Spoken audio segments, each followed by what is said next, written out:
السلام علیکم۔ نماز میں معزز سامعین دیوکار کب کب بسم اللہ الرحمن الرحیم اور کہاں کہاں بسم اللہ شریف کے ساتھ ساتھ اعوذ باللہ من الشیطان الرجیم پڑھنا ہے، کب پڑھنا ہے، کہاں پڑھنا ہے، کیا بسم اللہ الرحمن الرحیم اور اعوذ باللہ من الشیطان الرجیم پڑھنا سنت ہے، واجب ہے، فرض ہے، یا نماز میں پڑھنا یہ مستحب عمل ہے؟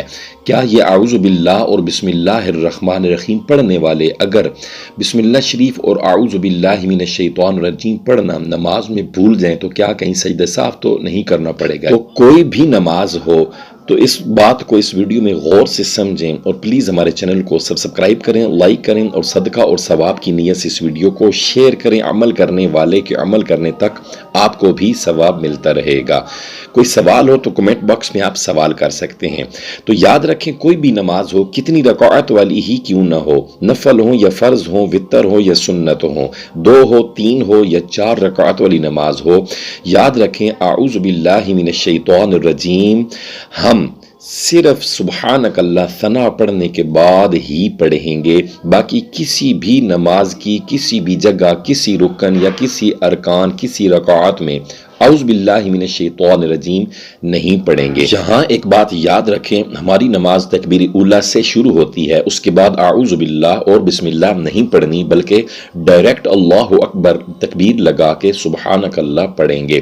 اس کے بعد اعوذ باللہ من الشیطان الرجیم پڑھ کر بسم اللہ شریف پڑھ کر سورہ فاتحہ پڑھیں گے۔ یاد رکھیں پوری نماز میں چاہے وہ 2، 3 یا 4 رکعت والی نماز ہو، سنت، فرض یا نفل ہی کیوں نہ ہو، صرف سبحانک اللہ پڑھنے کے بعد اعوذ باللہ پڑھیں گے، باقی کسی بھی مقام میں اعوذ باللہ من الشیطان الرجیم نہیں پڑھیں گے۔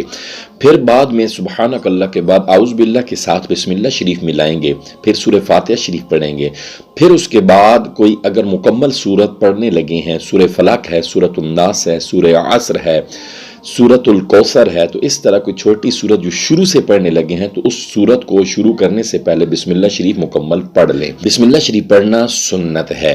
اس کے بعد آپ رکوع سجود کریں گے، پھر دوسری رکعت کے لیے سورہ فاتحہ پڑھیں گے، اٹھیں گے، پھر سورہ فاتحہ کو شروع کرنے سے پہلے آپ بسم اللہ الرحمن الرحیم پڑھیں گے۔ اسی طرح پھر کوئی اگر سورہ فاتحہ کے بعد سورت میں لانے لگے ہیں شروع سے تو بسم اللہ شریف پڑھ لیں گے۔ تو پتہ چلا کہ اعوذ باللہ صرف شروع میں پڑھنا ہے سبحانک اللہ کے بعد، باقی کہیں بھی نہیں پڑھنی، اور بسم اللہ سورہ فاتحہ سے پہلے یا سورت کوئی شروع کرنے لگے ہیں اس سے پہلے بسم اللہ شریف پڑھ لیں تو یہ سنت رسول ہے۔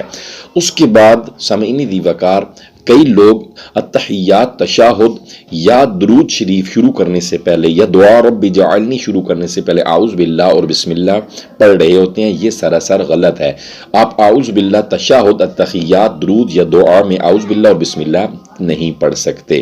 اور اگر اعوذ باللہ یا بسم اللہ شریف نماز میں سے آپ پڑھنے سے رہ جائیں تو یہ کوئی واجب نہیں ہے کہ آپ سجدہ سہو کریں گے، اگر رہ گئی ہے تو آپ کی نماز ہو جائے گی، لیکن اگر پڑھتے ہیں تو ثواب زیادہ ملے گا۔ امید ہے اعوذ باللہ اور بسم اللہ کہاں، کب، کس وقت پڑھنی ہے، کیا یہ سنت ہے، فرض ہے، مستحب ہے، یا اس کے رہ جانے سے نماز ہوتی ہے یا کہ نہیں، تمام تر معلومات آپ جان چکے ہوں گے۔ اگر کوئی سوال ہو تو کمنٹ باکس میں کر دیں، ہمیں دعاؤں میں یاد رکھیں۔ اللہ عمل کی توفیق عطا فرمائے۔